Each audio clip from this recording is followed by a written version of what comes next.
এখন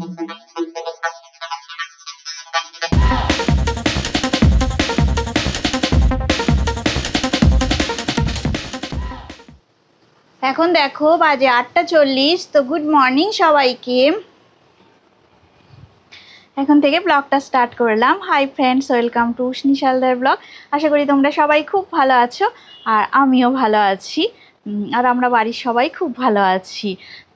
আমাকে যারা বন্ধু করেছো বা করনি সবাইকে আমার ব্লগে অনেক অনেক স্বাগত আর অনেক অনেক ভালোবাসা।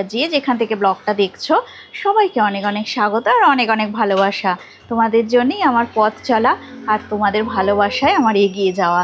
তোমরা সবাই আমার পাশে থেকো আর ভিডিওটা স্কিপ করো না, অবশ্যই ভিডিওটা দেখো। আশা করি ভালো লাগবে তোমাদের। আর সবাইকে গুড মর্নিং। তো চলো, এখন আমাদের চা খাওয়া হয়ে গেছে। তো এখন আমরা একটু রান্নাঘরের দিকে যাই। তো আমি ব্রেকফাস্টের জন্যে রেডি করছি সব কিছু, কড়াতে বসানো হয়ে গেছে।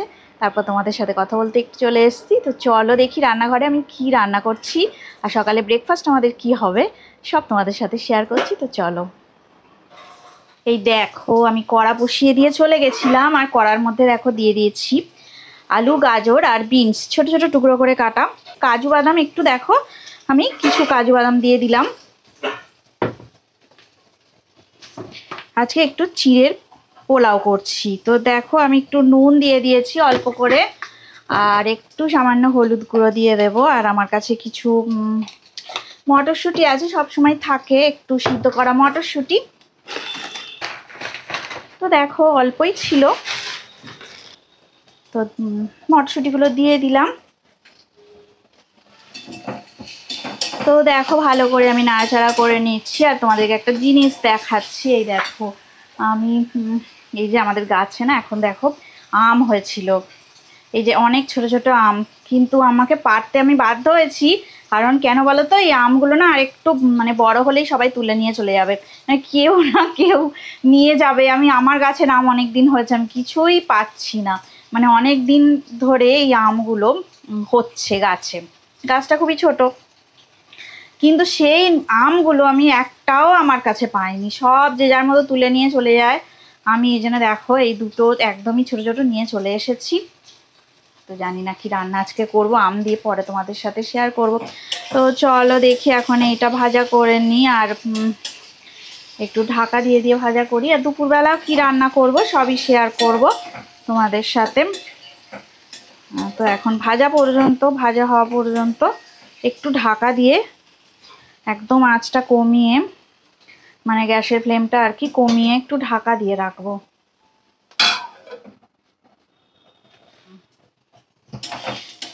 দেখো হয়ে গেছে।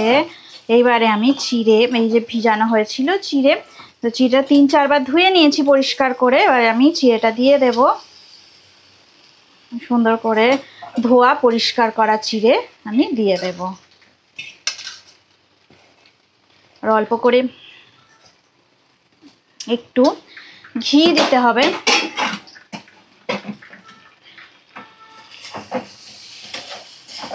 একটু চিনি দেব, মিষ্টি মিষ্টি হলে ভালো লাগে। আর দেব হচ্ছে ঘি। নামাবার আগেই ঘিটা দিয়ে দেবো। এখন ভালো করে নাড়াচাড়াটা করে নিই। আর একটুখানি আমি একটু চিনি দিয়ে দেবো, 2 চামচ চিনি দেব।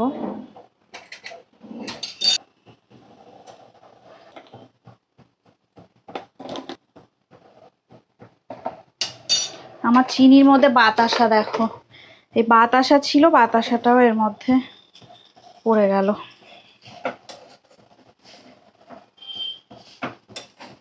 ঠাকুরের বাতাসা দেওয়া হয় না, এবারে বাতাসাটা নিয়ে আমি চিনির মধ্যেই রেখে দিই। এবার তার মধ্যে এত পিঁপড়েও চলে এসেছে না, ভাবতে পারবে না। যতই সুন্দর করে কৌটো এটে টাইট করে রাখি না কেন, সেই চলে আসবে পিঁপড়েগুলো। আর একটু দেখো আমি একটু নুন দিয়ে দিচ্ছি, কারণ যেহেতু অল্প করে আমি তখন নুনটা দিয়েছিলাম, তো আর একটু নুন লাগবে, নুন দিয়ে দিলাম। একদম হয়ে গেছে। এবার দেব হচ্ছে এবার দেব ঘি। ঘি দেখো আমি এই 1 চামচ ঘি দিয়ে দেব।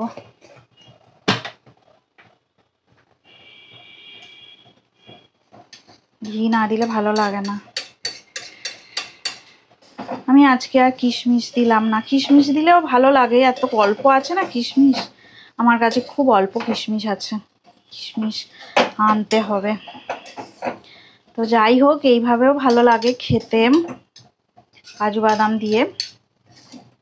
উপর থেকে একটু বাদাম দিয়ে দেবো, আরো ভালো লাগবে। তো চলো, পুরো রেডি হয়ে গেছে, এবারে আমরা ব্রেকফাস্ট করে নিই, আমি আর ছেলে। আর ব্রেকফাস্ট করে নিই সুন্দর করে, দেখো রেডি করে নিয়েছি। আর একটু কারি পাতা ফোড়ন দিয়ে দেবো ওপর থেকে, ভাজা করা হয়নি এখনো, এবার করে নেব। কারি পাতা ফোড়ন দিলেও দারুণ লাগে। চলো দেখি, কারি পাতা দিয়ে দিই।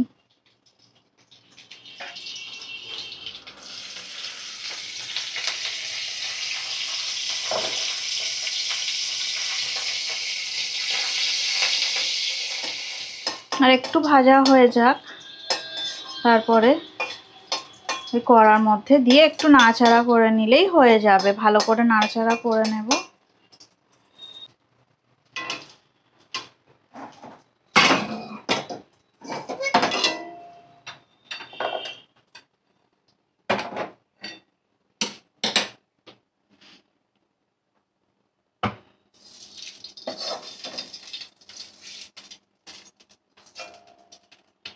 ব্যাস, চলো এবারে আমরা খাওয়া দাওয়া করে নিয়ে, এই যে দেয়া হয়ে গেছে।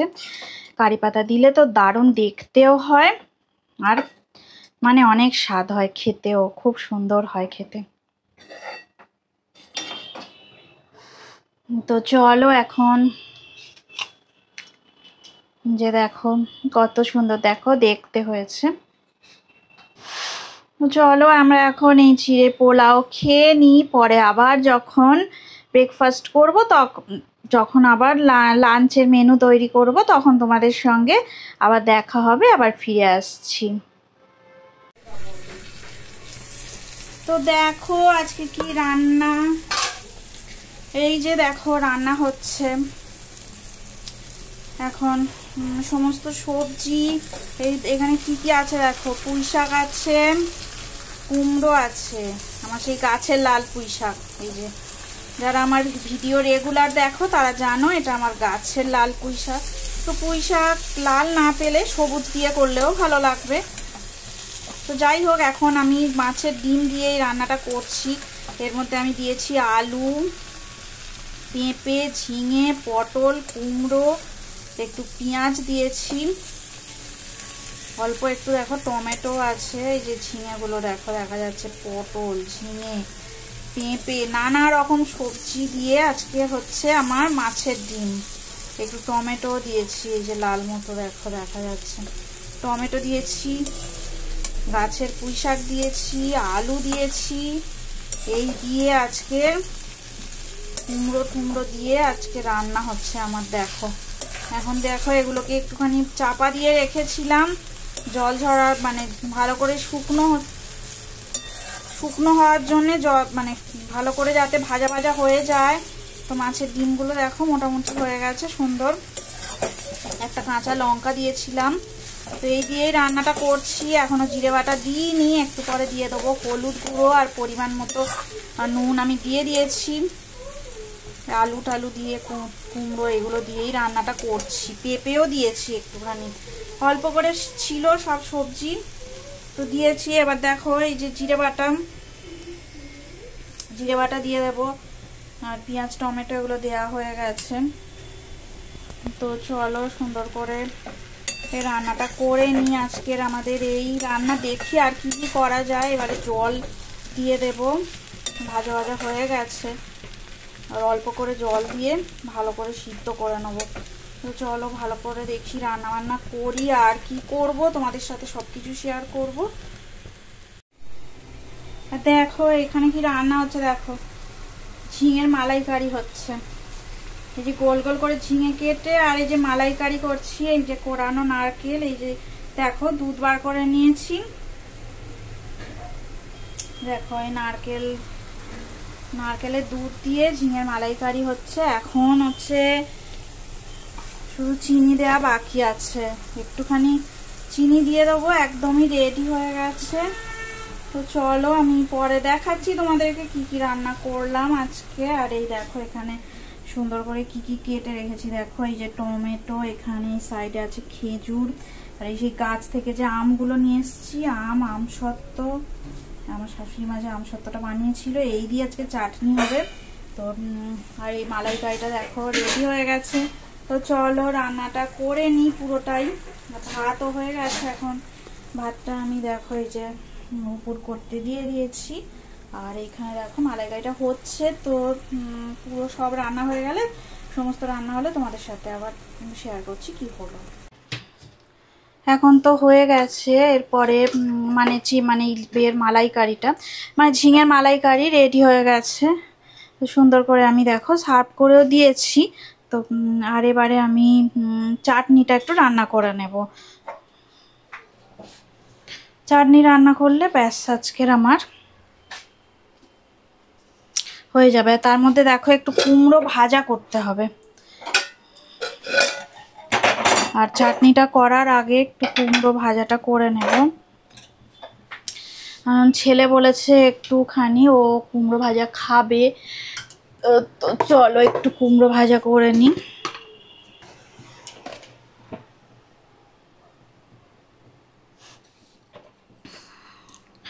দেখো এই যে কুমড়োগুলো আমি দিয়ে দিচ্ছি। আমি কুমড়োতে হলুদ মাখাইনি, তো শুধু নুন মাখিয়েই আর কি ভাজাটা করছি।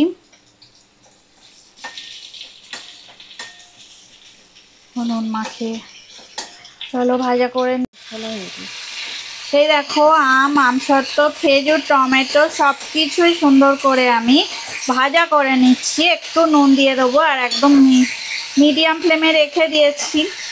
একটু কাঁচা গন্ধটা চলে যাওয়ার জন্যেই ভাজা করা, এছাড়া কিছুই নয়। তো আর একটু সামান্য দেখো একটু নুন দিয়ে দেব।